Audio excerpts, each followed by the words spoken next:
আসসালামু আলাইকুম। আশা করি সবাই ভালো আছেন। তো দেখতে পারতেছেন ওই দিন এক ভাই কমেন্ট করছে যে গরুজোর আসলে ভাই কত দিয়ে কিনছেন। এই গরুজোর মূলত একটা একটা করে কিনছি। একই বাজারের থেকে একই দিন কিনছি, মোটামুটি 2 ঘন্টার ডিফারেন্স। ওই লাল গরুটা যে দেখতে পারতেছেন, ওই গরুটা মূলত আপনার কিনছি 27,500 টাকা দিয়ে। আর এদিকে যেটা দেখতেছেন যে এটা কিনছি আপনার 26,500 টাকা দিয়ে। দুটা মিলে আপনার খরচ মরচ নিয়ে বিল নিয়ে মোটামুটি আপনার 54,000 টাকা পড়ছে। 50,000 আর হলো 4,000, এই হলো 54,000 টাকা পড়ছে। আমাদের এই আসামের যে গরুর দাম, আপনাদের যারা বাংলাদেশ থেকে দেখতেছেন, বাংলাদেশের তুলনায় আমাদের এখানে গরুর বাজার বহুতই সস্তা। এই গরু দুটো যদি কিনবার চান, আনুমানিক আপনাদের বাংলাদেশে আমার মনে হয় 1,20,000 কম কেউ দিবে না। আর আপনাদের ওই জায়গার তুলনায় আমাদের এই জায়গায় গরুর দাম আমার কাছে লাগতেছে বহুত কম। তারপরেও দেখতেছেন গরুর যেটা চেহারা, একটারও দাঁতই নাই, এটারও দাঁতও নেই, ওটারও দাঁতও নাই। তার মানে 2 বছরও নেই আর কি, বয়স 2 বছরও কম আছে, আরও চেহারা ভালো হবে আর কি। তারপরেও কাঁচা ঘাস না দেওয়ার জন্যে গরুগুলো অল্প চেহারাতে এরকম বাড়ে নাই। আর কাঁচা ঘাস দিলে তো মোটামুটি আরও মাশাআল্লাহ চেহারা সুন্দর হইতো। তারপরেও কাঁচা ঘাস নাই যেহেতু, তারপর আমার মাকুর যেগুলো আগাইব, মাকুর যেগুলো আগাছা আছে, তারপর আগা আছে, এগুলো খাওয়াইলে গরুর চেহারা হলো বাড়বো। খের তো মোটামুটি ফার্স্টের কয়েকদিন খাই নাই, এখন মোটামুটি খের ভালো খায়। তো যারা আমার ভিডিও দেখেন নিয়মিত, তারা আমার পরবর্তী আপডেট পাই থাকবেন। চ্যানেলটা সাবস্ক্রাইব করে রাখবেন, যাতে আপনাদেরকে পরবর্তী আপডেট দিতে পারি।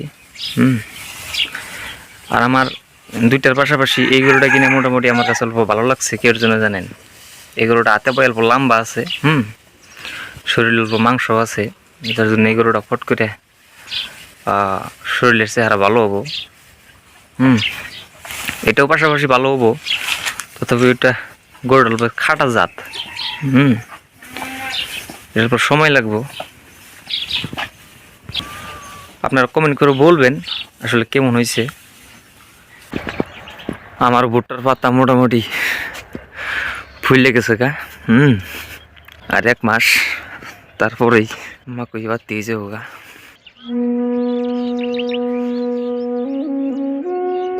কো গরু কো একবার না গুয়াল খিচুড়ি আলাইছে,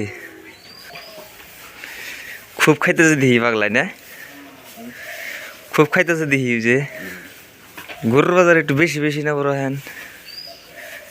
কালকে না একদিন টলটলা দেখা গেল। আরো কালকে যখন হাট থেকে যখন কিনলে তখন একটু টলটলা দেখা গেল। হ্যাঁ তাই ঠান্ডা পাইছে, ঠান্ডা একটু কুচি মুচি ধরে রয়েছে না। হ্যাঁ ওটা যে মর্দ করদ খাইলে না খাবারে যত্ন তো পুরে কারণ যত্ন ছাড়া কাম না। রাতের খের ভিজা দিলেই তা ঠিক হয়ে যাবো। এখন বর্তমান দানা না খাওয়াইলে হবো, কিছুদিন পরে যখন মা করে আগাইব না। ওই তো ওটা সেই জাতের গরু, যেটা উজান দেশের গরু, বুঝছো? উজান দেশের থেকে আইছে না, খের পুরে খায়।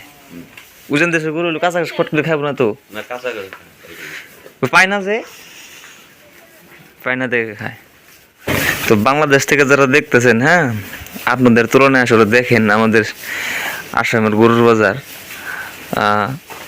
আকাশ আর পাতাল ডিফারেন্স। এই গরুটা মূলত কিনা হয়েছে 32,000 টাকা দিয়ে।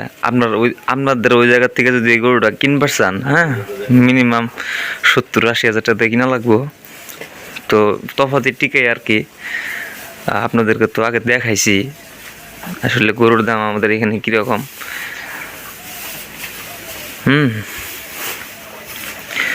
তো ধন্যবাদ যারা কষ্ট করে ভিডিওটা দেখলেন।